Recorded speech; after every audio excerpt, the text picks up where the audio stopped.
What we've seen is the upward trend of SWI outperformance. We hit the bottom of the trend channel and we're likely to outperform XRP going forwards again. In meme land, whiff, dog whiff hat, inverse head and shoulders, broke out, retest, next leg higher should come shortly. The first leg of the banana zone, not everything sinks. They come one after the other. Then we get a big correction. And maybe in that bigger correction, it could be the majors correct.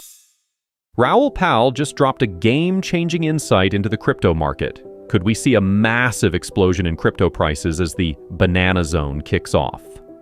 Let's dive into his predictions for assets like Solana, Dogecoin, and SUI, breaking down the charts that show why 2024 could be a wild ride. Stay tuned. This might just change the way you look at your crypto portfolio. Global liquidity is the driver of crypto assets. And for vast periods of time, they actually just mirror global liquidity. When you get into the speculative blow-off season, it actually tends to decouple to the upside because these are exponential assets. But right now, we're still in the point where they're highly coupled. In September, we showed this chart and said the first leg of the banana zone is coming. Cut it today. I mean, that's fucking perfect.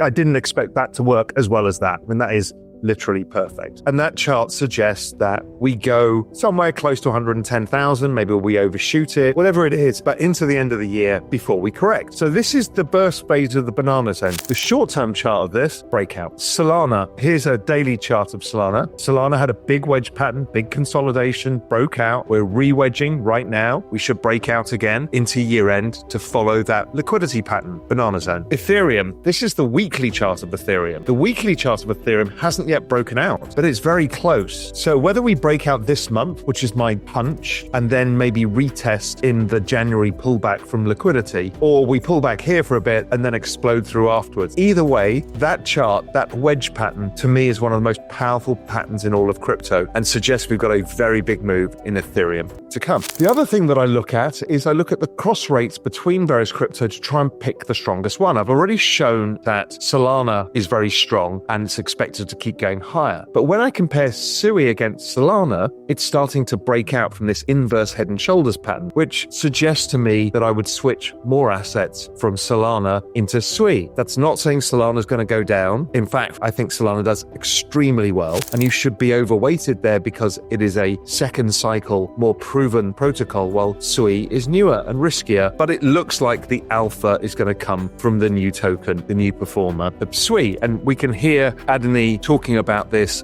later today when Chris Bullock interviews him about SUI. To show another interesting chart that I quite like is XRP has been super strong, but really what we've seen is the upward trend of SUI outperformance. We hit the bottom of the trend channel and we're likely to outperform XRP going forwards again in that ongoing relative outperformance. Again, that's not saying XRP goes down, but I'm just giving you the perspective of these cross rates.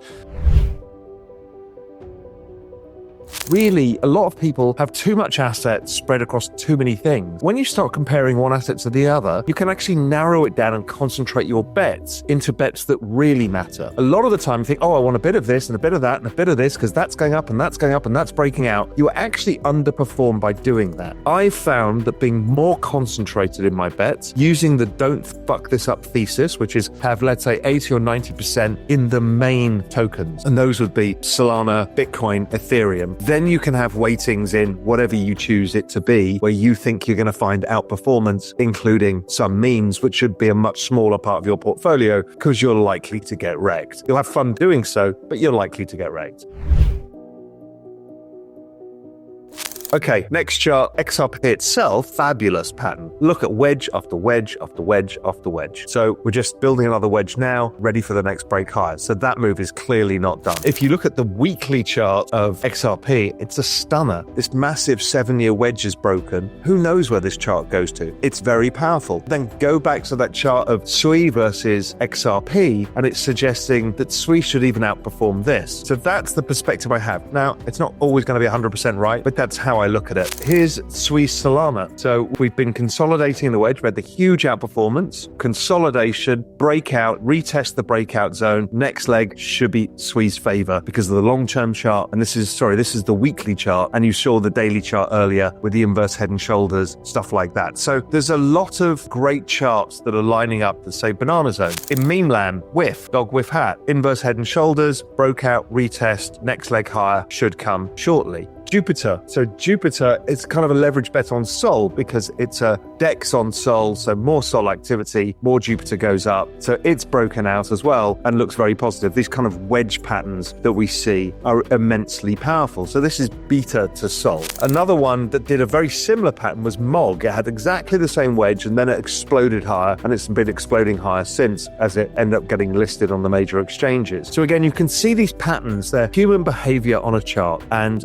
they don't all happen at the same time. This is the hard thing about the banana zone, is different things pop at different times. And you've always, trust me, always got the feeling you've got the wrong token. Then yours pumps and then something else pumps. And you're like, do I chase this one? Have I got it wrong? Stick with your program. You'll probably get it right over time if you use the don't fuck this up thesis of asset allocation. So don't worry, FOMO is a natural part of this market. The real temptation is to chase every breakout. Don't do that because they roll over time, they repeat the same patterns, but they're not all 100% in the same phase. Raoul Pal reveals his deep dive into the dynamics of global liquidity and its power over crypto markets. He explains how liquidity drives assets like Bitcoin and Ethereum, with altcoins like Solana and SUI following similar patterns.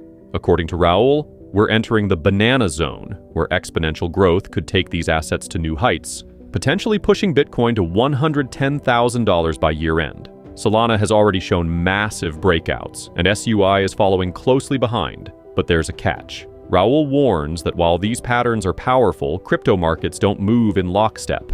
Stay tuned to see how this unfolds, as there are big moves ahead.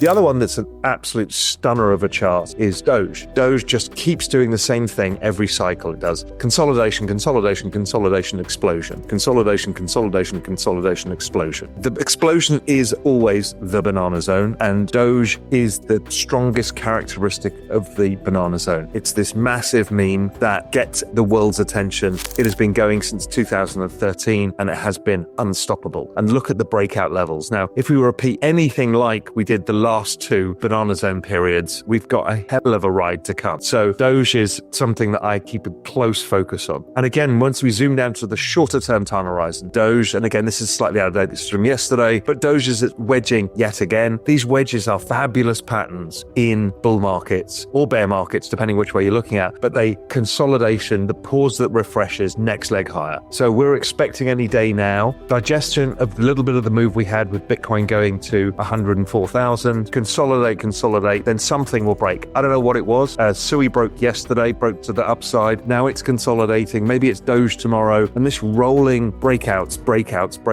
is how it happens. Then consolidation. And as people build confidence, we start moving into, okay, bigger correction to come. Doge Bitcoin is like, I think, the most humorous chart in all of humanity. What it's saying is since Doge came out in 2013, it's outperformed Bitcoin by 500%. It's suggesting that Doge is the hardest currency in the known galaxy. Now, if that chart plays out and it breaks that kind of downward sloping wedge or whatever channel, and we go to a new high, I mean, that's telling us something that we can't get our heads around, that Doge is literally a better currency than Bitcoin. And I know that's contentious. I'm just looking at the charts. I find it hilarious. We may be living in a simulation, and it's probably Elon's simulation. Therefore, this works. One of the memes you all know I've got, Smoking Chicken Fish. Smoking Chicken Fish did a perfect rip up and then long-term consolidation, which happens to be a wick-off reaccumulation pattern. We should expect it to go to the top of the range around the sort of 120, 130 level, chop around there for a bit and then explode higher. You know, you can use these kind of patterns as well. But again, they're all suggestive that we're in the banana zone, the first leg of the banana zone. Not everything sinks. They come one after the other,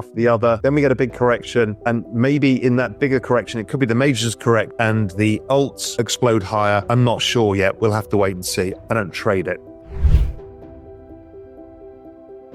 And we'll talk about that correction in a bit. Smoking chicken fish broke out of the downward sloping wedge pattern as well. So again, just more confirmation. Here's a leverage play on SWE, which is deep book, which is the liquidity layer for SWE. So the more, if you think of like the Jupiter idea, the more activity that happens on SWE, the more deep book is like to go up. And it's like $180 million right now as an entire value. Now, if we're right about SWE, that it gets into well into the top 10 and potentially the top 5 in this cycle, well, the liquidity layer is going to be extremely valuable. So, there could potentially, and it's not a recommendation, but it could do a 10x. So this is how I'm saying there are ways of having leverage plays on top. As we approach the explosive phases of the banana zone, Raoul Pal's analysis suggests we're on the edge of something huge. Whether it's Solana breaking out again or Dogecoin going for another legendary surge, the key is understanding these cycles. Remember, the crypto market rewards patience and strategy, not chasing every breakout. Stick to the plan, and you might just come out ahead when the next big move happens.